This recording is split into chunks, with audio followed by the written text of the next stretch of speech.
अक्कलकोट हंजगी येथील जीवाजीराव शिक्षण प्रसारक मंडळ संचालित वाल्मिकी बालक प्राथमिक आश्रमशाळा हंजगी येथील सहशिक्षक चन्नबसप्पा तुकशेट्टी वय 47 यांचे हृदयविकाराच्या झटक्याने निधन झाले आहे। मोटरसायकलवरून जाताना अचानक झटका आल्याने त्यांचा दुर्दैवी मृत्यू झाल्याची माहिती पुढे आली आहे। ही घटना अक्कलकोट येथे बुधवारी सकाळच्या सुमारास घडली आहे। याबाबत पोलिसांनी दिलेल्या माहितीनुसार चन्नबसप्पा तुकशेट्टी हे सकाळी घरी आंघोळ करून समतानगर येथून अक्कलकोट शहरात जात असताना चालत्या मोटरसायकलवरच तुकशेट्टी यांना हृदयविकाराचा तीव्र झटका आला। दरम्यान चालत्या मोटरसायकलवरून ते खाली कोसळले तेव्हा परिसरातील नागरिकांनी पाहून तात्काळ गाडीत घालून रुग्णालयात उपचारासाठी दाखल केले।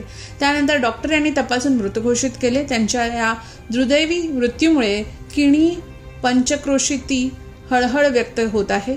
त्यांच्या पश्चात आई, पत्नी, एक मुलगा, एक मुलगी, 3 भाऊ असा परिवार आहे।